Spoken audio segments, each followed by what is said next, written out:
Paris की national library में एक बॉक्स रखा है। वो बॉक्स लेड यानी सीसा से बना है। उस बॉक्स के अंदर एक सिंपल सी नोटबुक रखी है। अगर आज, हाँ, आज 1000 साल बाद भी तुम उस नोटबुक को बिना प्रोटेक्शन के छू लेते हो तो तुम्हारी मौत हो सकती है। वो नोटबुक आज भी रेडियो एक्टिव है। वो आज भी जहर उगल रही है। ये नोटबुक किसी टेररिस्ट की नहीं है। ये नोटबुक उस औरत की है जिसने अपनी जान देकर हमें कैंसर से लड़ना सिखाया। हम बात कर रहे हैं मैडम मरी क्यूरी की। हमारे दिमाग में सक्सेस की एक बहुत ही सस्ती इमेज बनी हुई है। महंगी गाड़ी, बड़ा घर और इंस्टाग्राम फॉलोअर्स। लेकिन हिस्ट्री कहती है कि ये सक्सेस नहीं है, ये कंफर्ट है। असली सक्सेस, असली ग्रेटनेस एक कर्ज के साथ आती है। जो लोग दुनिया बदलते हैं वो अपनी जिंदगी जलाकर राख कर देते हैं ताकि बाकी दुनिया को रोशनी मिल सके। आज हम हिस्ट्री के 4 ऐसे इमॉर्टल लोगों की दिमाग की सर्जरी करेंगे जिन्होंने इंसान की बायोलॉजिकल लिमिट्स को तोड़ दिया। इन्होंने जान की परवाह नहीं की, इन्होंने मकसद की परवाह की। ये वीडियो तुम्हारे लिए अनकंफर्टेबल होने वाली है, क्योंकि आज हम तुम्हारे एवरेज होने के सारे बहानों का गला घोट देंगे। अगर तुम 2026 में एक आम इंसान की मौत मरना नहीं चाहते, तो आओ इन अमर आत्माओं से मिलते हैं। Chapter 1, the woman who carried death in her pockets, madam मरी क्यूरी। हम शुरुआत करेंगे साइंस की दुनिया से। 19वीं सेंचुरी का पोलैंड। एक लड़की थी, मारिया स्क्लोडोस्का। उस वक्त पोलैंड में लड़कियों को यूनिवर्सिटी जाने की इजाज़त नहीं थी। उसके पास 2 रास्ते थे। या तो वो शादी करके घर संभाले, जो सोसाइटी चाहती थी, या फिर वो लड़ाई करे। मारिया ने रास्ता चुना, द फ्लाइंग यूनिवर्सिटी। ये एक इल्लीगल अंडरग्राउंड स्कूल था जहां चुपचाप पढ़ाई होती थी। पुलिस का डर था, जेल जाने का डर था, लेकिन उसने पढ़ा। वो पेरिस गई, नाम बदलकर मरी रख लिया। वहां वो दिन में पढ़ती थी और रात को ट्यूशन पढ़ाती थी। पैसे नहीं थे। कई बार वो ठंड में कांपती थी और भूख से बेहोश हो जाती थी। लेकिन उसके दिमाग में एक जुनून था, साइंस। उसने और उसके पति पियर क्यूरी ने एक टूटी फूटी शेड में लैब बनाई। वहां छत से पानी टपकता था। गर्मी में भट्टी जैसा हाल होता था। वहां उन्होंने हजारों किलो पिच ब्लेंड यानी एक तरह का पत्थर को उबाला। दिन रात धुएं में, केमिकल्स में। 4 साल की मेहनत के बाद उन्होंने एक नया एलिमेंट ढूंढा, रेडियम। रेडियम रात को चमकता था। मरी को वो चमक बहुत पसंद थी। वो रेडियम की ट्यूब्स को अपनी पॉकेट में रखती थी। कभी अपने तकिए यानी पिलो के नीचे रखकर सोती थी। उन्हें पता नहीं था कि वो मौत को अपनी पॉकेट में लेकर घूम रही हैं। रेडियम से निकलने वाली रेडिएशन उनकी बॉडी को अंदर से खा रही थी। उनके हाथ जल जाते थे, उंगलियां फट जाती थी, वो बीमार रहती थी। लेकिन उन्होंने काम नहीं रोका। जब पियर की मौत हुई एक्सीडेंट में, तो मरी टूट गई थी। लेकिन उन्होंने शोक मनाने की जगह पियर की जगह यूनिवर्सिटी में पढ़ाना शुरू किया। वो सॉर्बोन यूनिवर्सिटी की पहली फीमेल प्रोफेसर बनी। उन्होंने 2 नोबेल प्राइज जीते, फिजिक्स और केमिस्ट्री में। ऐसा करने वाली वो अकेली औरत हैं। आखिर में उसी रेडिएशन ने उनकी जान ले ली। उनकी बॉडी इतनी रेडियो एक्टिव थी कि उन्हें लेड के कॉफिन में दफनाना पड़ा। लेकिन मरने से पहले उन्होंने मोबाइल एक्सरे यूनिट्स बनाई, लिटिल क्यूरीज, जिसने वर्ल्ड वॉर 1 में लाखों सिपाहियों की जान बचाई। इससे बनता है हमारा पहला लॉ, ऑब्सेशन टिल एक्सटिंक्शन। हम थोड़ा सा काम करते हैं और थक जाते हैं। आज मन नहीं है। मरी क्यूरी ने अपनी जान दे दी उस काम के लिए जिससे उन्हें प्यार था। उन्होंने सिखाया कि nothing in life is to be feared, it is only to be understood. 2026 में अगर तुम्हें कुछ बड़ा करना है तो तुम्हें अपने काम से इश्क करना पड़ेगा। ऐसा इश्क जो जानलेवा हो। ग्रेटनेस सुविधा में नहीं मिलती, वो त्याग में मिलती है। Chapter 2, the wall of terror, Hari Singh Nalwa. अब हम चलते हैं जंग के मैदान में। इंडिया के हिस्ट्री बुक्स में अक्सर हमें यह पढ़ाया जाता है कि हम पर किसने हमला किया, मुगल्स, ब्रिटिशर्स, अफगानीज। लेकिन हमें यह नहीं पढ़ाया जाता कि हमने किस पर हमला किया और किसके घर में घुसकर मारा। बात है 19वीं सेंचुरी की। पंजाब में महाराजा रंजीत सिंह का राज था। उस वक्त अफगानिस्तान के पश्तून यानी पठान बहुत खतरनाक माने जाते थे। वो सदियों से इंडिया पर हमला करते आ रहे थे। गजनी, घोरी, अब्दाली।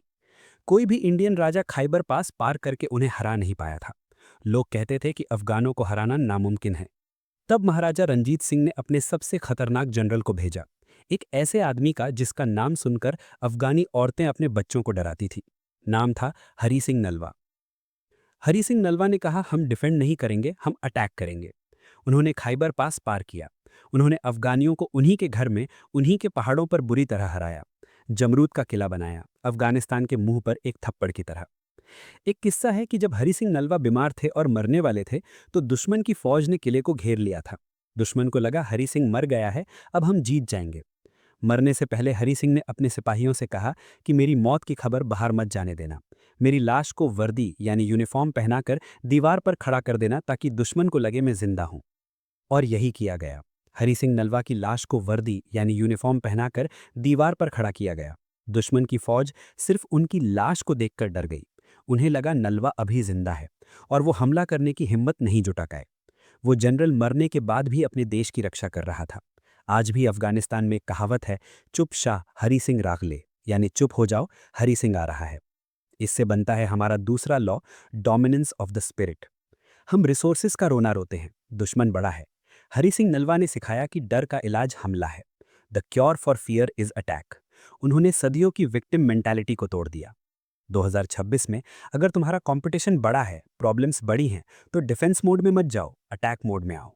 इतने खतरनाक बनो कि तुम्हारा नाम सुनकर दुश्मन के पसीने छूट जाएं। रेपुटेशन ऐसी बनाओ कि तुम्हारी प्रेजेंस ही काफी हो जंग जीतने के लिए।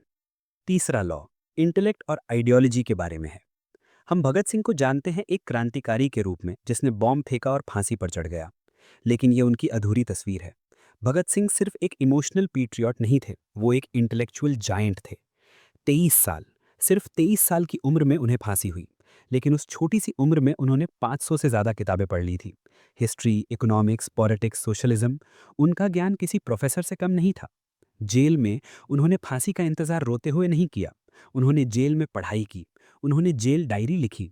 उन्होंने 4 किताबें लिखी जेल के अंदर, जो अंग्रेज़ों ने डिस्ट्रॉय कर दी। जब उन्हें फांसी के लिए बुलाने आए तो वो लेनिन की बायोग्राफी पढ़ रहे थे। ऑफिसर ने कहा वक्त हो गया है। भगत सिंह ने कहा रुको, एक क्रांतिकारी दूसरे क्रांतिकारी से मिल रहा है।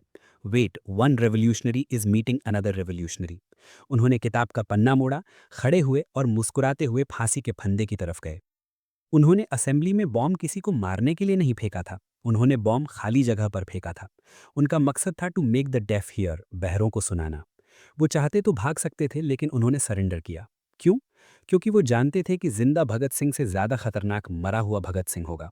वो अपने शरीर का बलिदान देकर अपने विचारों यानी आइडियाज को अमर करना चाहते थे, और वही हुआ। उनकी फांसी ने पूरे देश में आग लगा दी। इससे बनता है हमारा तीसरा लॉ, आइडियोलॉजी ओवर लाइफ। आजकल हम सर्वाइवल के लिए जीते हैं, बस जॉब मिल जाए, लाइफ सेट हो जाए। भगत सिंह ने सिखाया कि जिंदगी लंबी नहीं, बड़ी होनी चाहिए। उनके पास एक कॉज था जो उनकी सांसों से बड़ा था।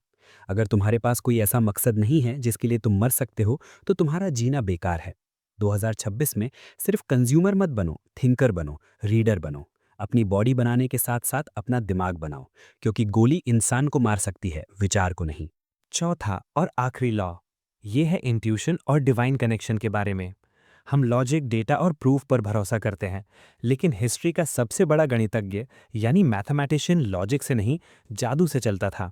मद्रास का एक गरीब क्लर्क जिसके पास कॉलेज की डिग्री नहीं थी, जिसे फेल होने के कारण स्कॉलरशिप से निकाल दिया गया था, श्रीनिवासा रामानुजन।